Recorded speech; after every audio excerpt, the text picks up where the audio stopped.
Meghan's been given the lowdown on curtsying. Duchess stoops far further than last year as she greets the Queen at Sandringham. A year ago, to the day, Meghan raised eyebrows when she debuted a less-than-perfect curtsy to the Queen. But it appears the Duchess of Sussex has been practicing because today, despite being pregnant, she adhered to royal protocol and knelt down much further. Royal experts criticized Meghan last year for her poor attempt compared to Kate's more polished effort. This year, the pregnant Duchess pulled off a much deeper curtsy, with her hands clasped together and head bowed as a sign of respect outside the St. Mary Magdalene Church in Sandringham. Last year, Meghan's right foot was not properly planted behind her left leg, which meant she was not able to curtsy deep enough while maintaining balance. However, this year, the Duchess of Sussex was seen giving herself a much more solid platform from which to curtsy as she fully planted her right foot behind her left leg and bowed deeply out of respect. Royal butler Grant Harold said, "What you should be doing, for a lady, is the right foot behind the left, and then it is a gentle bob. You keep the hands and because you're not a penguin." The Duchess of Cambridge, who politely curtsied to her husband's grandmother alongside Meghan, pulled it off with aplomb, according to Mr. Harold. Kate kept her back straight and bent slightly at the knee in her black heels, however Meghan dipped too low and bowed her head in last year's effort. Princes William and Harry simply nodded their heads beside their respective other halves, in front of the gathered crowds eager to catch a glimpse of the royal family's new Fab Four. The 37-year-old relied on Prince Harry to tell her exactly when to curtsy last year as she held onto her Chloe handbag. But this year the Duchess, who came in on Prince Harry's arm, chose to go chic in dark colors and high-heeled black boots. She wore a double-breasted tailored £2,250 coat from the VB line, as well as a pair of boots by David Beckham's wife. The stylish Duchess also carried a £1,200 powder box bag by the Spice Girl-turned-designer. However, she was matched perfectly with her husband, who wore a lighter shade of blue. The former Suits actress who married Prince Harry in May also wore black, calf-height boots over a dark dress, coat and matching hat with dark blue feathers protruding from it. The Queen's speech saw the monarch show her cheeky sense of humor when she poked fun at Meghan Markle and Kate, the Duchess of Cambridge. The Queen said her ever-growing family had been keeping her rushed off her feet with numerous high-profile weddings, births and announcements. The royal reflected on the family's highlights during her broadcast, which include the weddings of her grandchildren Prince Harry and Meghan Markle and Princess Eugenie and Jack Brooksbank. The busy year also includes the birth of Prince William and Kate's third child Prince Louis in April, as well as another great-grandchild with the birth of Zara and Mike Tyndall's second child Lena in June. Plus the Duke and Duchess of Sussex also announced they are expecting their first child. And the Queen's eldest son Prince Charles also celebrated his 70th birthday with a glittering party. Speaking in Buckingham Palace's white drawing room surrounded by photographs of her happy family during the milestone events, the Queen thanks the armed forces for their dedication and hard work, particularly those stationed overseas for Christmas. She added, "Closer to home, it's been a busy year for my family, with 2 weddings and 2 babies and another child expected soon. It helps to keep a grandmother well occupied." She added, "We have had other celebrations too, including the 70th birthday of the Prince of Wales."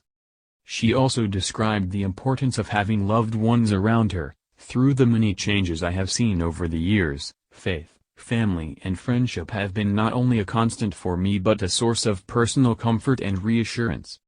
And she offered words of comfort for those missing relatives or friends. "At Christmas, we become keenly aware of loved ones who have died, whatever the circumstances. But, of course, we would not grieve if we did not love." The Queen also remembered her father, George VI, reflecting on his service with the Royal Navy during the First World War and the role he played in the early years of the Commonwealth. Now aged 92, the Queen's reign as monarch has lasted 66 years and she has been married to the Duke of Edinburgh for more than 7 decades. Sitting at a desk and with a Christmas tree in the background, she said, "Some cultures believe a long life brings wisdom. I'd like to think so. Perhaps part of that wisdom is to recognize some of life's baffling paradoxes, such as the way human beings have a huge propensity for good, and yet a capacity for evil. Even the power of faith, which frequently inspires great generosity and self-sacrifice, can fall victim to tribalism. Showing how important her family is to her, the Queen sat next to a precious photograph of herself and husband Philip with a baby Prince Charles.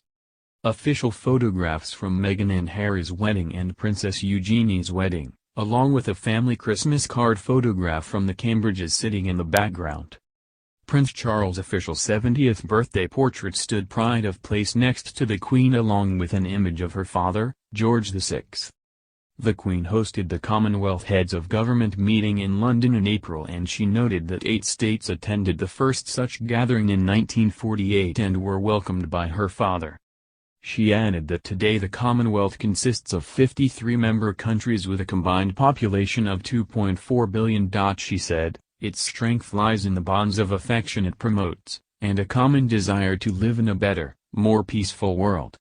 Even with the most deeply held differences, treating the other person with respect and as a fellow human being is always a good first step towards greater understanding."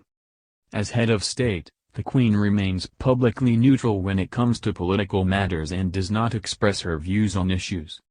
But some commentators may interpret her words about respecting others who hold opposing views as a veiled reference to the toxic mood of the public debate around Britain leaving the EU.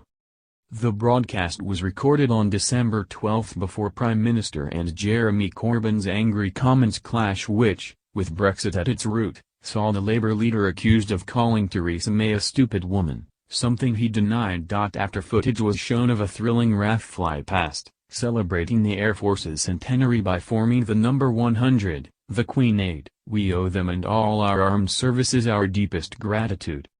She also acknowledged the sacrifices of the thousands of seamen who died fighting in the First World War Battle of Jutland in 1916, during which her father served as a midshipman. She said, "The British fleet lost 14 ships and 6,000 men in that engagement. My father wrote in a letter, 'How and why we were not hit beats me.' Like others, he lost friends in the war."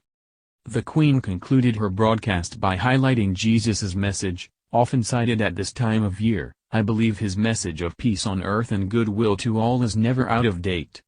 It can be heeded by everyone, it's needed as much as ever. A very happy Christmas to you all."